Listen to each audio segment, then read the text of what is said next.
Boa tarde, amigos do Desvendando Macaé. Olá, boa tarde.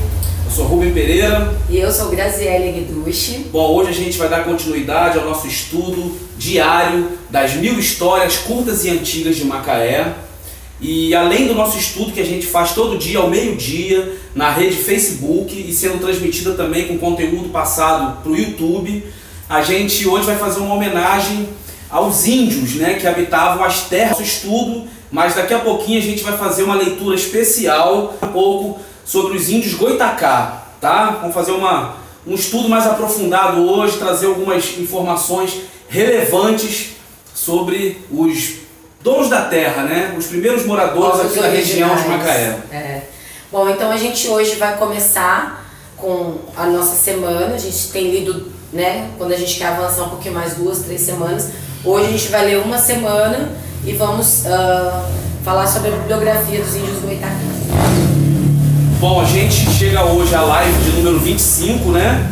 É o 25º dia ininterrupto desses estudos, que é um mergulho na memória de Macaé, na história, nos referenciais dessa rica, né, trajetória da cidade, do local. Chega também a história número 150, né? Hoje são vários marcos legais. Importante a gente comemorar esses marcos, porque é uma luta árdua, né? É um estudo que a gente está mergulhado nele mesmo, são 1000 histórias. É desses estudos que nós tiramos o conteúdo dos nossos roteiros, né?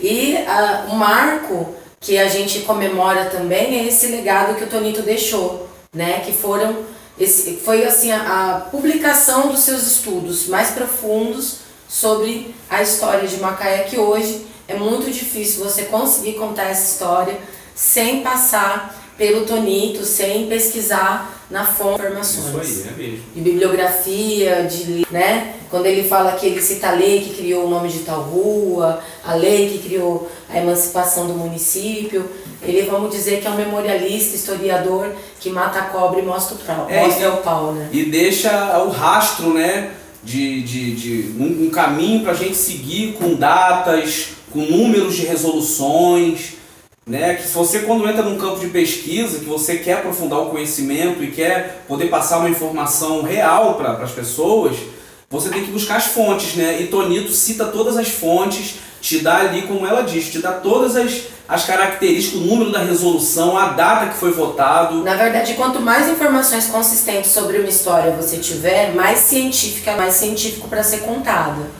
Não que a história não vá ser esses registros, podem existir indícios, né? Mas ao mesmo tempo também não é contada de qualquer jeito, né? É uma coisa bem especial mesmo, bem específica, e por isso considerado como uma fonte bibliográfica muito rica para quem quer estudar Macaé. Bom, a gente hoje vai ler da semana do dia 12 ao dia 18 de outubro de 1979, a história 150. O tronco da família Reed em Macaé foi Robert Reed, que ainda conhecemos, já bem idoso, com sua barba toda branca. Para nós, crianças de então, ele era o velho Bob, que residia em prédio recentemente demolido. Isso daqui ele está falando em 1970. Na rua direita, esquina de Vereador Manuel Braga. Quem dele nos dá relatos talvez ditados por amor filial é Luiz Reed, na narrativa A Guisa de Romance, Assim é a Vida, que ele publicou sobre a capa de Lowry Reed. Escocês, radicado havia longos anos no país, tinha numerosa família e era fazendeiro, possuidor de cultura pouco comum, de costumes. Nunca se envolvera na política, mas defendia incisivo e prestante as coisas do lugar a que ele queria tanto ou mais que a própria terra. Todos o estimavam. Acatadíssimo, liderava inconsciente as correntes questínculas clubísticas com que ele se empenhava. O Tonito, ele tem um português que eu gosto bastante, assim, né?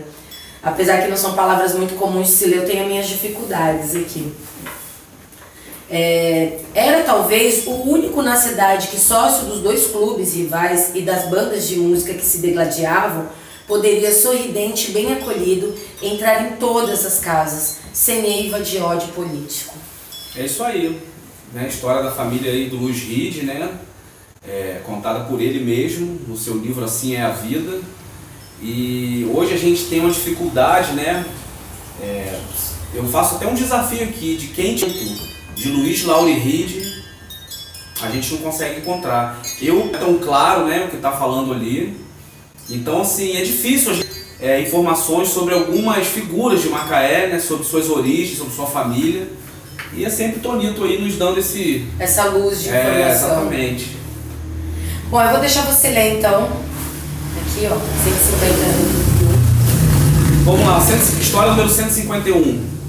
No final da história, número 142 desta série, dissemos que de outra vez contaríamos como ocorreu a morte do Carucango, em cena de autêntica tragédia grega.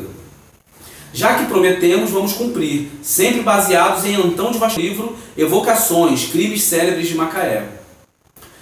Após ver seu quilombo cercado pelas tropas militares, o Carucango resistiu ao máximo, mas acabou forçado a render-se. À frente dos seus, que ainda restavam, apareceu aos captores vestido com um hábito sacerdotal, trazendo ao peito belo crucifixo de ouro. A passos lentos, dirigiu-se para onde estavam os líderes das tropas vencedoras e, abre aspas, Antão de Vasconcelos, ao aproximar-se do seu senhor moço, filho de Pinto, seu senhor por ele assassinado, bem como a família, repentinamente ergueu o braço direito que trazia oculto sob a capa sacerdotal, armado de uma pistola de 2 canos, e sobre ele desfechou os 2 tiros, matando o incontinente. Matou o filho de um dos Pintos lá, que eram proprietários dele enquanto escravo, né? A cena trágica é continuada a ser por Antão de Vasconcelos. Abre aspas de novo. Foi medonho esse momento. Carucango arrancaram-lhe as vestes e a imagem sagrada, e o lincharam depois de horríveis suplícios. Outra parte dos sitiantes precipitou-se pela furna, e dentro, fazendo fogo, mataram tudo quanto ali foi encontrado. Somente foram poupadas as negras, das quais, segundo se soube depois, o Carucango tinha serralho. Bom, a gente já contou essa história, né? Existiu uma pergunta aí de alguma pessoa que acompanha a gente respondendo essa pergunta, leu essa história do Carucango. Foi pedido que a gente falasse um pouco do Carucango, né? Na verdade, essa história é uma história que a gente vai contar muito, né? Vai contar, recontar, trecontar, e a gente vai ser falada outras vezes aqui nessas histórias, a gente vai voltar a ela. Lembrar, ontem a gente falou de Carucango, por exemplo. Lembrar que Carucango, o quilombo só foi achado porque um dos quilombolas ou um dos negros que tinham acesso ao quilombo foi preso na estrada, numa estrada aqui na serra, e acabou dando o caminho, né? Torturado, né? Depois, exatamente, também tem isso. Depois, torturado, ele deu o caminho e acabaram investindo sobre o quilombo e conseguindo a rendição, mas sob essa condição aí que o Carucango primeiro tocou, parece que uma série de búzios, né? De buzinas, de coisas de conchas. Depois desse barulho ensurdecedor, saíram vários negros armados com armas, que eles, quando falavam as armas dos feitores, atirando, né? E houve um silêncio, de repente saiu essa figura, que causou uma paralisia na tropa, né? Sem saber o que estava acontecendo, ele com como é que é o nome desse cara? Hábito. Não, além do hábito, na frente dele aqui, um crucifixo, né? Ele com um crucifixo enorme. E naquele tempo, a imagem sacra, né? A imagem de uma veste. O garoto teve gente que tirou até o chapéu. Com certeza, teve miliciano que tirou até o chapéu. Era tão respeitado que ele sabia, foi até uma estratégia dele para conseguir. E aí ele vai em direção ao filho de um dos Pintos, o Francisco Pinto, que era o proprietário dele, e o irmão do Francisco Pinto, que foi ele matou a família toda, só ficou o rapaz. E ele vai lá em direção a esse rapaz, assim, né? E esse é contado por Antão de Vasconcelos. Que era o neto.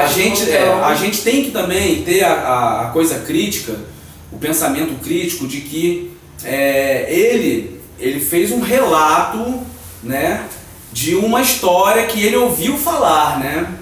Então, assim, o documento que existe é esse relato dele, desse livro, né, Crimes Célebres. Ele faz também um livro sobre Mota Coqueiro, mas são relatos que a gente tem que ver a veracidade disso tudo, né? Vamos lá. Com certeza. E dentro desses relatos também não existe ponto de vista dos negros. Forçar isso. A gente chega agora à história. Evidentemente, não há dúvida de ter sido o Colégio dos Jesuítas, 17, o primeiro estabelecimento de ensino em Macaé. que ainda se refere a ele quando teimosamente insiste em denominar, na conversa informal, Rua do Colégio a oficial Rua do Tortelli Barreto. Cremos, porém, que a primeira escola oriunda dos poderes públicos foi a surgida em consequência do decreto de 31 de julho de 1829, que assim rezava, abre aspas, considerando de urgente necessidade a criação de uma cadeira de primeiras letras na vila de São João de Macaé, e por bem, na conformidade da Carta de Lei, de 15 de outubro de 1827, criar a referida cadeira com ordenado pagos pelo Tesouro Público. Este secretário de Estado dos Negócios do Império o tem assim entendido de janeiro, 31 de julho de 1820. Então ele já tratou disso também, a história, né, da educação na cidade. Ele falou de uma escola particular, né, de ensino. Ele falou da escola Raul Veiga também, que é uma escola antiga, que era lá onde hoje é o Matias Neto. Depois foi transferida aqui para Glicério, né, para o distrito de Glicério. E aqui ele conta que é a primeira ordenamento em direção, né, do poder público em direção à educação em Macaé. Que curiosamente tem uma ligação bem íntima aí, mas ela é bem antes dessa data ser uma data comemorativa com essa finalidade. Bom, vamos dar uma continuidade até 155. Não, eu acho melhor a gente fazer a bibliografia. Então vamos embora. Aí amanhã então a gente continua isso. Então aqui, no outro capítulo a gente vai fazer uma leitura do próprio Tonito sobre os Goitacá. A gente começa... Né? Hoje é o dia do índio, né? Pra quem não sabe, hoje comemora-se o dia do índio. É um dia que a gente tem um dia só para lembrar dos povos originários que viviam aqui nessas terras antes de chegarem os europeus e os africanos, né? Os povos originários. E a gente passa por um momento muito difícil, né, em que os índios pedem socorro, porque dentro dessa pandemia eles são vítimas bem fracas. E muitas pessoas que onde as tribos são mais isoladas, se aproveitam desse momento de pandemia para exterminar os índios, né, para fazer esse genocídio indígena que já dura mais de 500 anos e é um povo tão forte que ainda consegue resistir, né. Então, nosso salve aos índios. Aqui os índios originários eram os índios Goitacá. A gente já até escreveu um artigo sobre eles e fizemos também um programa no Instagram especial sobre os Goitacá. Voltaremos a fazer porque a gente não gravou esse programa. E hoje a gente gostaria de, em homenagem aos índios, né, falar um pouco mais dos povos originários aqui da terra de Macaé. O Tonito fala desses índios especificamente na sua história 946, que está no volume 2 do livro Histórias Curtas e Antigas de Macaé. São do grande historiador de Macaé, Dr. Augusto de Carvalho, as palavras que irão construir essa história do capítulo intitulado Índios que habitavam este país no tempo do seu descobrimento e povoação. De sua importante obra, abre aspas, apontamentos para a história da capitania de São Tomé, impressa em 1888 na tipografia e litografia de Silva, Carneiro e Companhia em Campos. Segundo as tradições, aí abre aspas de novo, as tradições mais justificadas contam que habitualmente as campinas desse distrito, compreendidas entre a Lagoa Feia de Carapicuíba, os índios Goitacás, possuindo também a costa do mar correspondente até a vizinhança de Macaé. Nessa diligência gastavam anos e percorriam os lugares mais recônditos aonde encontravam diversas nações, diversos costumes e linguagens, até que se avizinhando às costas marinhas das campinas referidas, conheceram os índios Goitacá, que as dominavam, do que resultou ficarem nomeadas Campos dos Goitacás. Eram estes índios dotados de uma condição feroz, inclinados a mais brutal crueldade, de tal sorte que, caindo qualquer indivíduo de diferente nação nas mãos da sua barbaridade, dos seus pátrios domicílios, se descobriam outras nações mais estranhas ao sertão, confinando pelo poente com os Goitacás. São estas a dos sucurus, coroados, puris e goiães. Os sacurus ainda existem nas montanhas e vales que medeiam entre o Rio São João e Macaé. e se estendem até a margem do sul de Macabu, aonde tem algumas aldeias passando mais ao ocidente, percorrem pelas vertentes destes rios até do Macabu as suas circunvizinhanças. De um gênio mais dócil e pacífico, ou seja, pela debilidade da sua frequência de se comunicarem com outros da mesma nação, que depois abandonaram a religião e tornaram-se ao seu antigo estado. Os Sacurus, né? Esses índios então eram os índios que habitavam a região que hoje a gente pode dizer que é a região serrana, né? Da parte mais ao lado do Sana, pro lado de Bicuda, Cachoeiros de Macaé, né? Que todos vão dar do Rio São João até o Rio Macabu, que é uma área bem extensa. E aí a gente entra também um pouco na tese do Lamego, que fala dos Bocorongo e dos Muxuango, né? Dando aí as características para esse índio mais amolecido, né? Muitas montanhas, né? Muito cansado, né? Mais do que lá embaixo, que o cara já tinha o ar do mar, tinha uma coisa mais marinha, mais, né? plana. Mais plano, por mais que e os Goitacá, eles se sobressaíam justamente por dominar muito o território, o terreno que ele estava, né? Ele era índio que tinha uma vida submersa muito grande, a vida submersa dele. Ele vivia nadando, vivia pescando à mão, né? Inclusive baleias e tubarões. E vivia também nos alagadiços, né? Nos pântanos, nas lagoas, nos charcos. E se locomovia muito bem nessa área. Uma das bibliografias que a gente indica, inclusive, é Subsídios para a História dos Campos dos Goitacás. Por quê? Porque aqui ele conta o que vários viajantes que passaram por aqui falaram e a sua relação, né, com o território onde viviam esses índios tão temidos. Né? Inclusive aqui ele revela os hábitos alimentares, né, os hábitos habitacionais. Eles viviam em palafitas. Exatamente. Eles eram homens muito altos e muito fortes que corriam dentro das lagoas onde as pessoas às vezes não conseguiam entrar a cavalo. Ninguém conseguia capturá-los exatamente engraçado que na palafita que eles moravam, eles entravam agachados. De quatro, né? Porque eles faziam portas pequenas. É toda uma cultura muito diferente, é um tronco linguístico diferente também, né? Ele é do tronco Macro-G, não é do tronco linguístico Tupi-Guarani. Eles serem dados pelos Tupi-Guarani. Os Goitacá é um nome que os Tupi-Guarani usavam para se referir a eles. Certamente não era o nome com o qual eles se autodenominavam. Como eles foram dizimados, com eles morreu sua cultura, sua língua, né? E hoje a gente tem até uma certa dificuldade de entender alguns nomes que eles deixaram no relevo, né, nos acidentes geográficos da região, e que você não tem uma tradução plena, você tem especulações. Por exemplo, o nome Macaé, que é o nome do rio Macaé, que foi dado por eles, que se especula que pode ser Rio dos Bagres, ou então Macaíba, né? Mas não se tem certeza porque a língua foi extinta junto com os índios. Mas eles eram índios tidos com o corpo assim super sarado, grandes corredores que caçavam veados correndo e pegavam no braço o veado, catavam tubarão, pescavam tubarão também na mão, né? Então eles eram tidos como ferozes. Na verdade eles eram bem corajosos. E dificilmente um homem branco teria a coragem que ele tinha e a habilidade, né, física que ele tinha para correr dentro de uma lagoa, para caçar veado, para caçar tubarão. Na verdade, eles ficavam espantados, ainda mais porque pelo principal motivo que eles tinham medo dos índios Goitacás é porque os índios Goitacás amavam comer carne branca.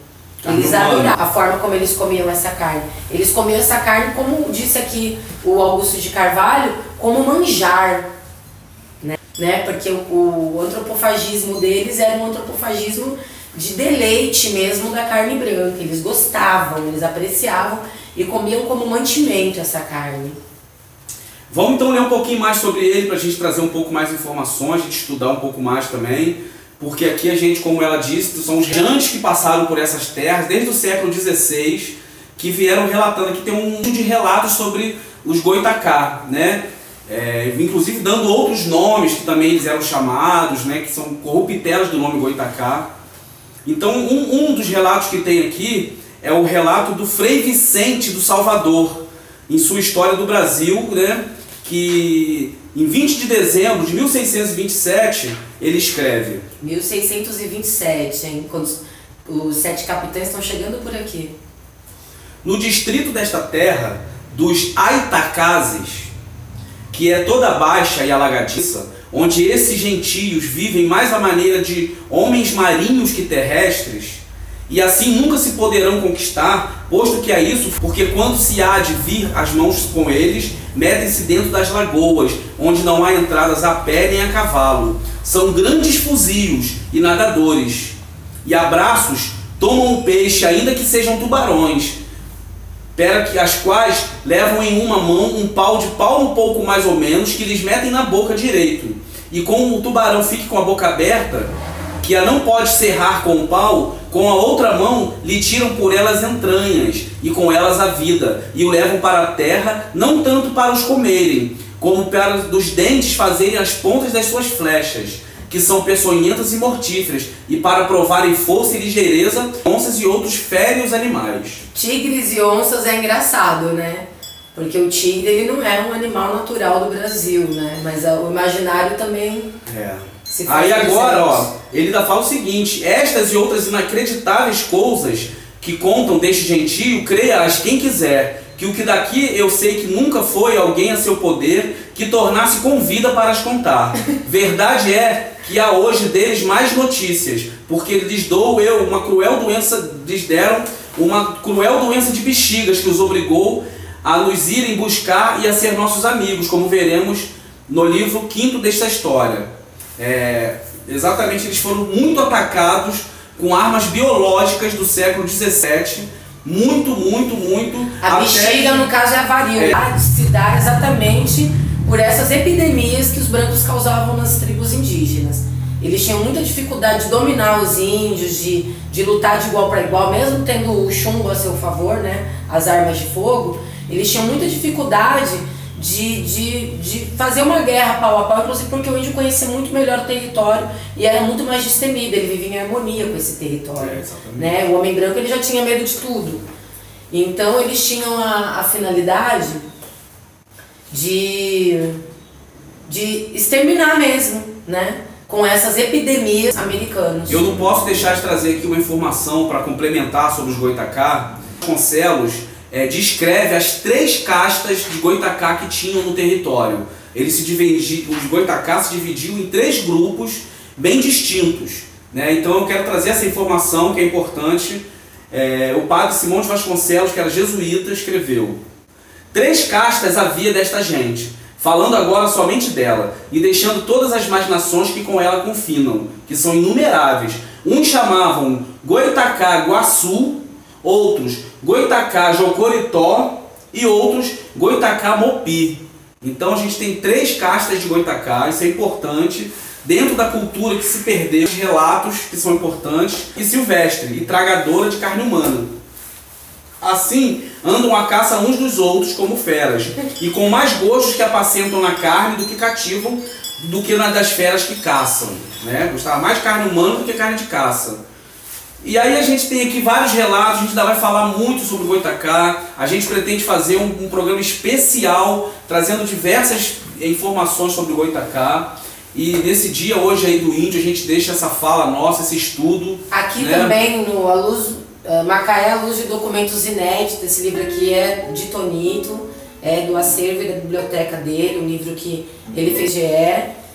E ele imprimiu e encadernou esse livro. O Alberto Lamego também cita os Goitacás, mas ele também tem uma visão um pouco pejorativa dos índios, né?